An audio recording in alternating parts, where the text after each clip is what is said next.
What's an unspoken rule that annoys you when people don't know about it? Don't play music out loud from your mobile phones on public transportation. I get that you're going to have a boring ride, but don't ruin everyone else's.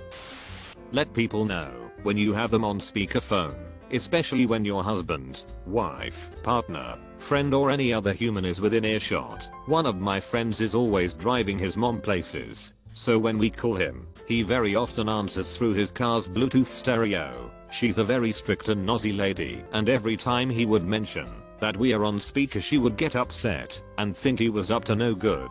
So we came up with a simple system. Every time anybody in our friend group calls him, we always ask, "Can you hear me?" If he's alone he'll just let us know, but if he's with his mom he'll respond loud and clear. We then know not to mention anything she wouldn't like to hear. It's worked like a charm for the last 4 years. Don't ask people to do their job for free, even if you're friends or family. I'm a lawyer and I can't tell you how much I feel this pain. I've gotten to the point where, if you ask nicely and expect to pay something I'll do it at cost for me, paying the paralegal for their time, filing fees etc. But if you expect it for free my services are full price. When someone hands you their phone to use, don't go through it. It's rude. I used to have students confirm they all individually had the necessary lab data before they left for the evening. They would take a photo of their partner's tables and then hand me their phones. I'd never touch them. Hands free I'd say no. You scroll through your photos and show me the data. I'm not touching that. No way am I risking seeing something I don't want to. Move your cart to the side of the aisle when looking for groceries. Don't hog up the middle. Oh, of course I'll wait for you to pick out a flavor of beans. Sharon, take your time.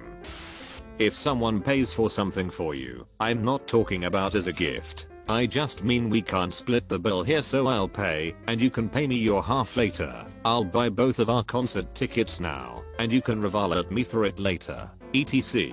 You really shouldn't make them ask you to pay them back. Ideally not even once, but especially not 2 or 3 times. If I owe someone money like that I make sure to pay them back as soon as I can and let them know once I've done it. I have a friend who I know is not short on money, but I stopped offering to pay for things for him in situations like the above because he just forgets and makes you ask him 2 or even 3 times before he does it. I really think that's not fair to people. You're putting them in an uncomfortable position, and it's so uncomfortable to ask for money back. Like I don't want to seem like a cheap person who cares more about money than the friendship, but just because I had enough extra to cover once doesn't mean I don't need the money myself.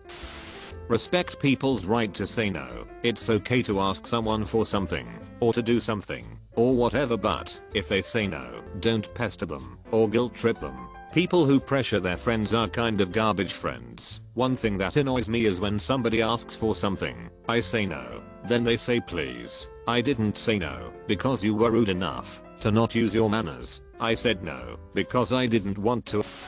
Stand 2 meters back from the airport baggage carousel. If everyone does it, then enters that ring to grab their luggage and leave, then everyone can see their luggage as it comes and no one is jostling. It never occurred to me until I traveled in South Korea and they had a white line around the carousel that everyone stood on. It was remarkably efficient, and I wish the rest of the world adopted it. I was flying recently and 2 flights were dumped on the same carousel, but they announced that my flight was going to be the one whose baggage would come out first. Still everyone from the other flight is crowding the carousel. I see my bag, and I'm just barging through a thick group of people to get to my bag, and I could barely even see the carousel itself from further back. I don't get it. It doesn't move fast enough that you could miss it. Most are circles. Also no one who crowds the belt ever quickly takes their bag and leaves.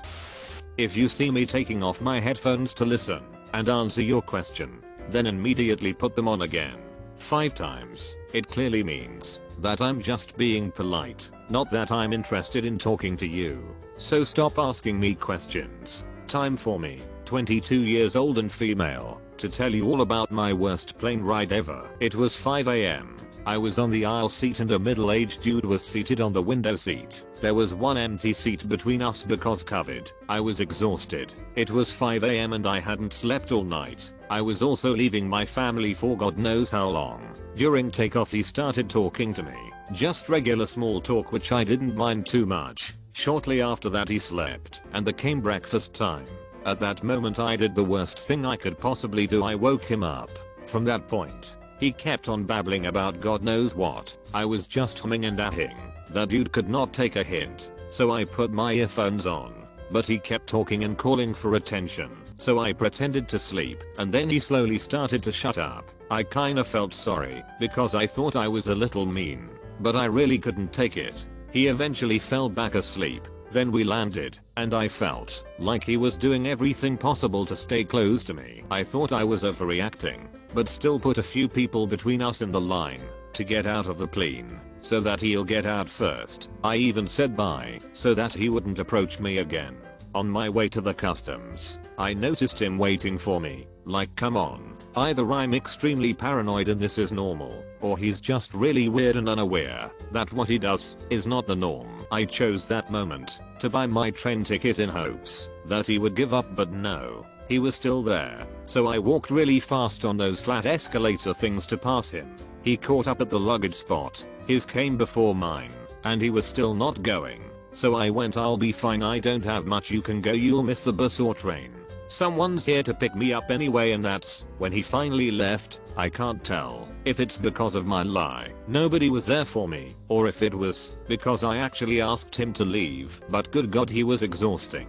I have nothing against strangers talking to me, but that was clearly not a good day for me, and I really tried to communicate it to him in a less mean way. If people seem to want to be left alone, leave them alone. Or if you can't really tell, just ask them. Wait, I have another. You shouldn't be texting while driving. That's a given. But for the love of all that is holy, if you are the lead car at a red light, pay attention to the light. Some lights are short and all of us need to get through it. Update Twitter later. I take my line leader duty seriously. If someone is hosting you, don't insult or give a negative critique of their home.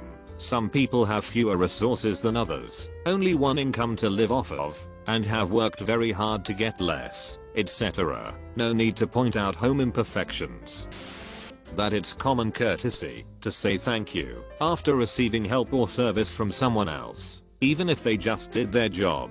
Thank the goddamn cashiers, bus drivers and doctors of this world. I remember thanking my dentist after he'd taken out my wisdom teeth. He was surprised. Apparently no other patient had ever thanked him while still leaking blood out of their mouth. Like it's not his fault these teeth didn't fit in my mouth, but he got them out. Thank you for that, sir.